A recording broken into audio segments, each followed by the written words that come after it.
It's over. Caitriona Balfe drops bomb. Husband Tony McGill divorce her for Intmate with new BF. The explosion drops a bomb at a charity gala. The bright spotlights illuminate the lobby of a charity banquet hall that gathers London's elite, where Caitriona Balfe, in a shimmering emerald green gown, is chatting with friends. Beside her is Tony McGill, her fictional husband in real life, in a smart black suit. Everything seems perfect, the beautiful smile, the passionate gaze, the intimate gestures. But inside Caitriona, everything has changed long ago. She no longer sees passion, no longer sees the steadfast man beside her, only a large hole called an absence of emotion.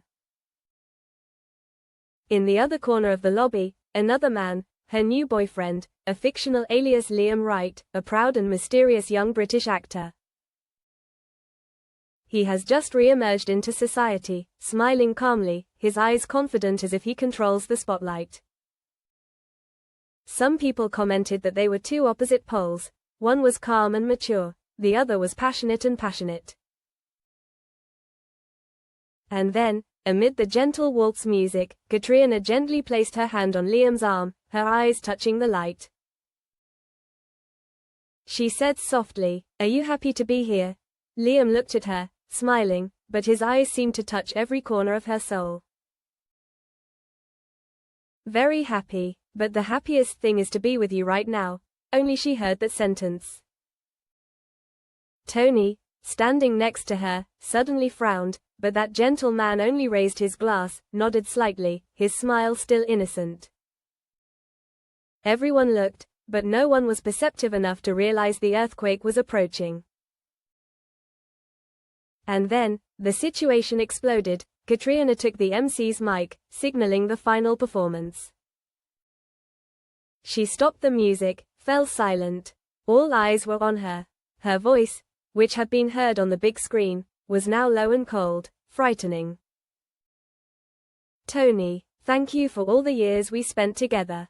But I can't pretend anymore. I've met someone else, and that's what I want my life to be." The hall was silent. The words, in that space, fell like a time bomb. Tony stood there, his glass dangling in his hand, his eyes frozen in surprise. "Cat, what did you say?" "I'm getting a divorce. And I want to make it public now, to make it clear." The music broke, the audience snickered, gossiped. Camera flashes flashed. She left the stage solemnly, Liam beside her. Tony was stunned, his heart numb with pain. The smoldering fire, back to 6 months ago, when Caitriona and Tony were still living together in a quiet villa on the outskirts of London. The two had been together for nearly a decade, a boring, undramatic, but peaceful relationship.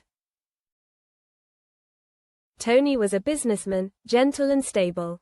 He loved her in a certain way, not very romantically, but always with integrity. Caitriona loved him for security, for respect.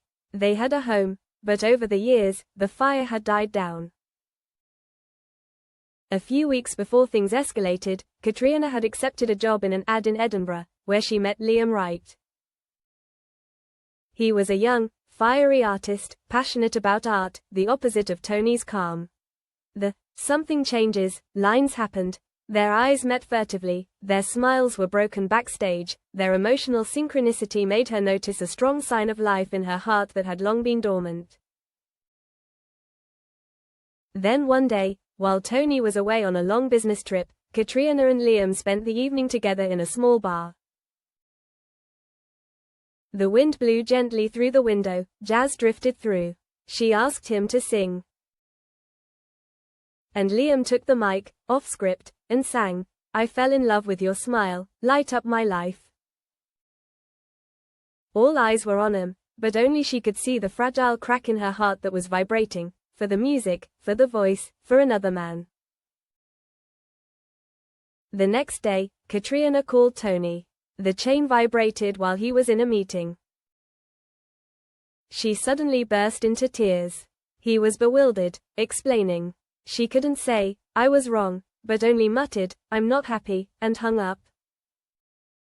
By then, the fire had already smoldered, and nothing could cool down again. 2 different worlds. The relationship between Caitriona and Liam developed quickly. Together they wrote small scripts, read lines, talked until midnight about art, about lost dreams that were burning with desire. They shared things she didn't dare to admit to Tony, the desire to live freely, to be public, to live by instinct. Liam understood her. He didn't need her, he felt she didn't need him, but he appreciated her. And that was the difference. Tony had appreciated her endurance, but Liam appreciated her self-confidence. Gradually, Caitriona became so stressed that she couldn't sleep. She avoided Tony, not texting, not answering his calls, even avoiding his cooking. Tony tried to come over, but she said she was busy cleaning her room, preparing a scene, wanting to be alone.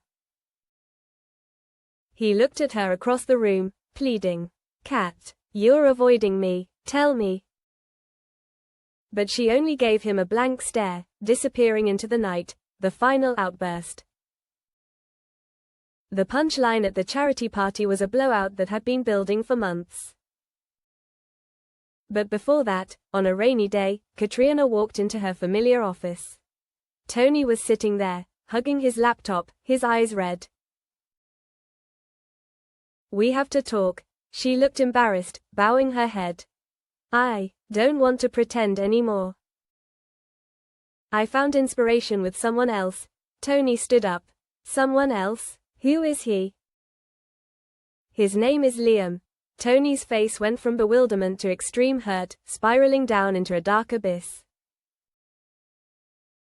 "I think we can fix it," he said. She was silent, her eyes filled with tears. "Maybe. But I don't feel the fire in my heart for us anymore." The rain pounded on the roof. Tony's heart broke. She walked out, not looking back.